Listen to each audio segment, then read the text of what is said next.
Good day. Good day. Good day. Oh, YouTube family and friends. Good to see you. Well, today I'm not getting out of the house before 3 o'clock. So, yeah. Scott's up at the store.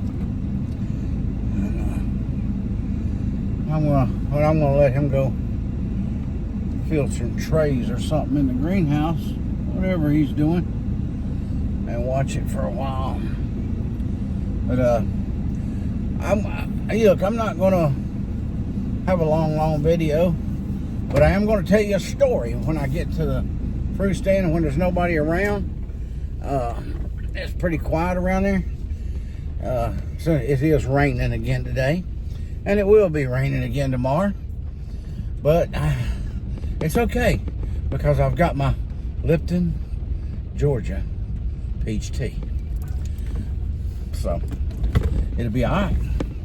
But I'm gonna tell you a story when I get up there and things quiet, if things are quiet or when it does quiet down. It's an old story, something happened. It's a true story. Happened to me a long time ago. Now I was a real character back years ago about playing pranks on my mother-in-law.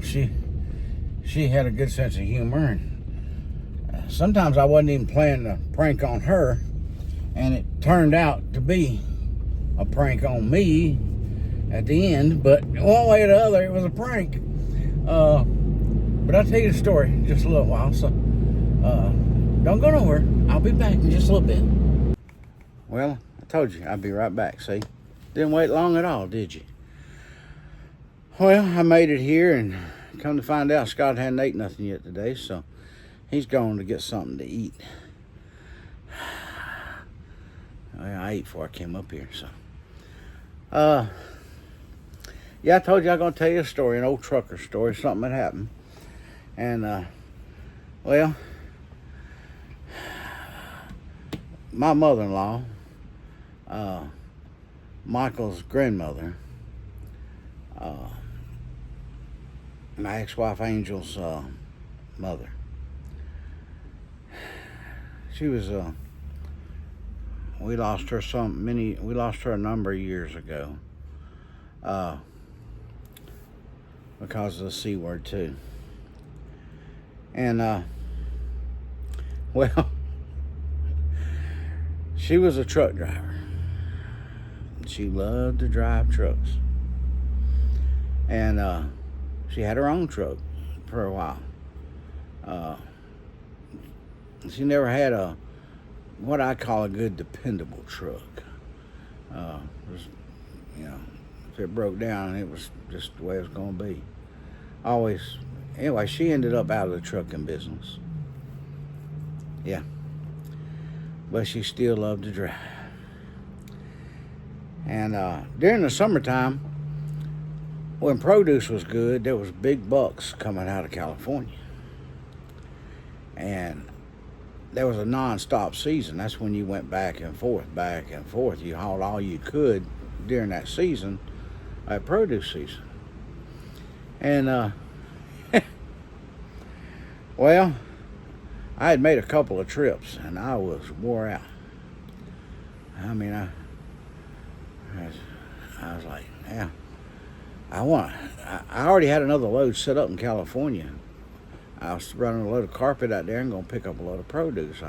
I done talked to the broker and had it all rounded up. I thought, well, it's going to be a hard trip. This is going to be one miserable trip. And I thought, I wonder if Peggy'd be interested in going to California. And, yeah. So, I said, we'd run together before. And so I called her. I said, I'm coming up 75 from Atlanta right now. And I said, we'll pick up a load of carpet, heading back to California. I already got a load coming back to Atlanta. And she's like, oh, yeah? I said, well, I've done run 2 back-to-back. And if you're interested, making a little money, I said, you want to go with me? She said, well, let me check with the, see, make sure nothing's going to be in the way here. Hold on, I'm getting a phone call. This is getting ridiculous, these phone calls. Okay, I'm back. Where was I at? Well, anyway, she called me back and she said, yeah, I'm going to, they lived closer to the Chattanooga line back then. They lived in Rossville area. And she says, I'll get them to run me down to that little fuel stop right there at off the interstate, and you can pick me up there. I said, okay. Now, I'm running with my mother-in-law. And we had an agreement. The living quarters of the truck had a curtain. And the center part of the curtain rolled up and down. And, well, we had an agreement that, because the truck never stopped. One of us is, one of us is going to be driving and when it was loaded, and one's going to be sleeping, and then we're going to swap out and go again.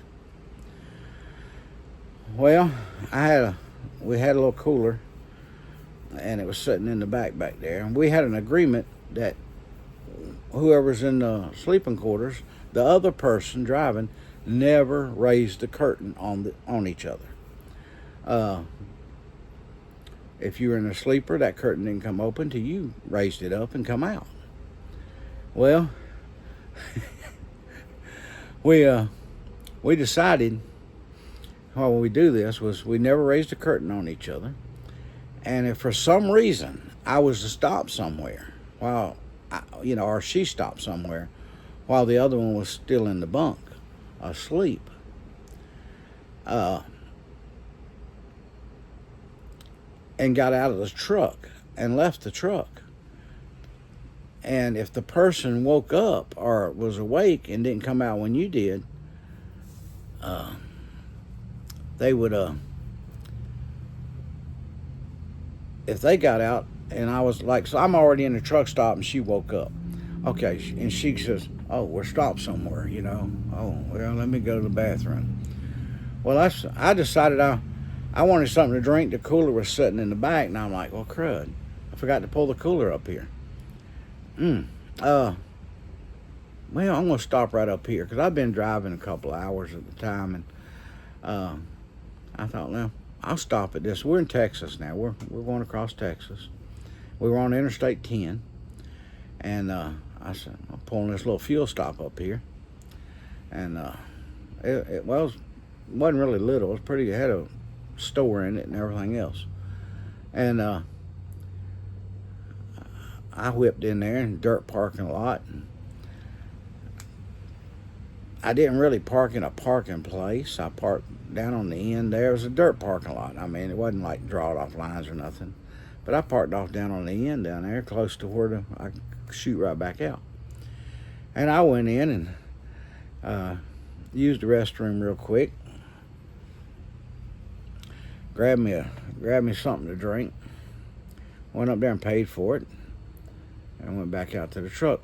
But now what we had agreed on, that if she woke up or I woke up and the other one was out of the truck, we put something in the driver's seat, so that if I come back and I went to climb in, there'd be a log book or a magazine or something laying in the seat. And you know that the person was up, because you didn't want to go to trouble to roll the curtain up every time. And okay, well, I went in. I wasn't in there 15 minutes, tops 15 minutes. I come back out, and nothing was in the seat. Of course, I wouldn't think about it anyway, because I thought she was still asleep. And I jumped in the truck, and I whipped out there, and I jumped on Interstate 10, and I'm heading westbound. Now, I've got the CB radio turned all the way down. I used other trucks that was going fast for, a front door, what we call a front door. And to keep that way the CB didn't bother her. Unless I had to know something or was curious about something, I'd turn it up and ask a question. But I hardly ever did that. I wasn't much of a CB person at that point.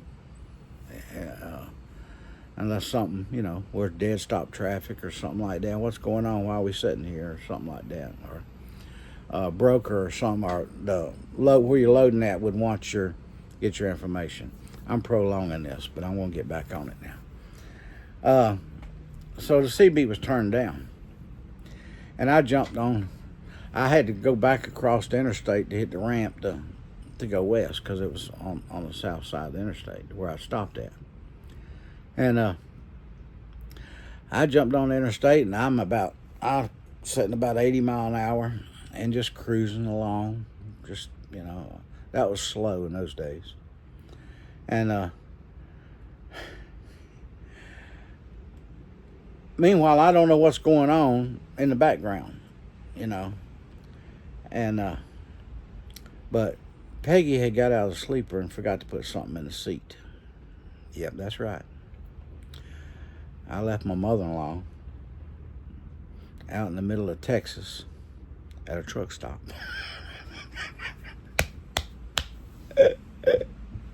It's still funny today. She didn't think so at first. But she come out of the truck stop just in time to see me going down the little service road and hit the ramp, getting on the interstate. And she run out there to somebody, and she goes, "Can I borrow your radio, man? Let me see your radio. I can try. That truck's left without me. He don't know I'm not in the truck." Well, he let her use the radio, and she couldn't. She said, "Shoot, he ain't got that radio turned on." And she started hollering on the radio, "I need somebody with a big rig that can get up some speed, that can run that truck down that just got on the interstate going westbound, that can catch him." And so some big cow holler told her, says, "Honey, come on over here." Now, I don't know any of this is going on. We'll catch him. And he pulled around there and picked her up real quick, and they jumped on the interstate, and they're chasing me. Man, I don't know. It was probably 15, 20 miles down the road before they caught up with me. And but when I did see them, I looked back in my mirror, and I saw this dual stack just a smoking. And it was out there just a rolling. And I thought, oh, here comes a good front door. Yeah, I'll let him get in front of me, and we'll keep on cooking. And well, he got up there beside me, and instead of going flying on by me like he was traveling, he slowed down. And I thought, what's he doing? Crud, what's he doing? Does he know something I don't know? But he finally got up there right beside me. Driver's window, passenger window, right? Facing each other. And I'm like, well, go on by me. And I looked over. And there on the passenger side of his truck was this woman that looked just like my mother-in-law.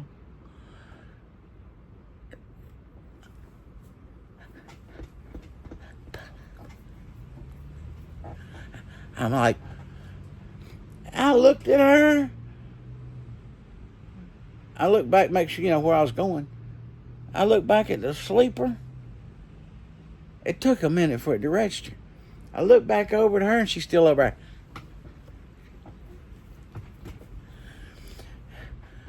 I'm like, I reached up and turned the CB up. I picked up the mic, and I had it on a cord. It was hanging there. I thought, Mike, I said, "How did you get over there?" She says, pull over. Oh, okay, y'all go on up in front of me. Y'all get on ahead of me. Pull over.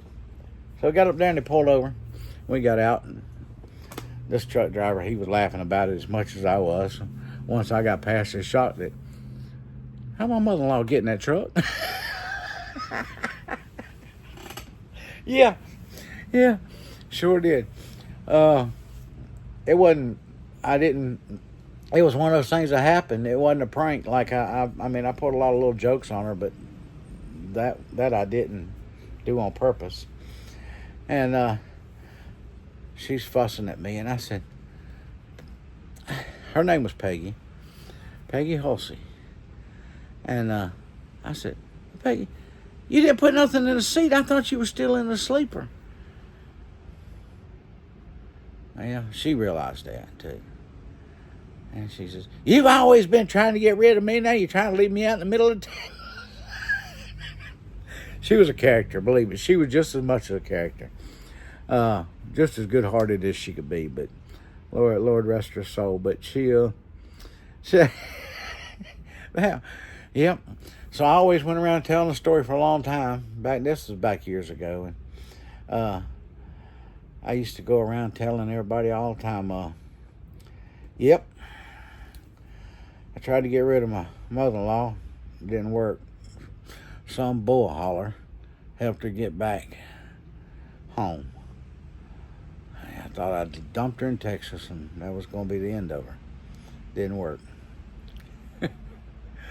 But, yeah, I thought you'd like that one. But, I don't know. Maybe it's just funny to me, but you had to be there to 100% appreciate what happened. There's another one, too, that happened by accident. I'm going to save it for the next video because, you know, these days of coming to the fruit stand, getting started in the morning and not having really time to do any videos or get out and do anything. And we've got rain again tomorrow. So I'm going to save the other story for the next video. So look forward to it. It was also an accident that didn't go well with her. Didn't go, you know, it just happened. But I'll tell you about it next time. All right. So I'm ending this video for today. God bless.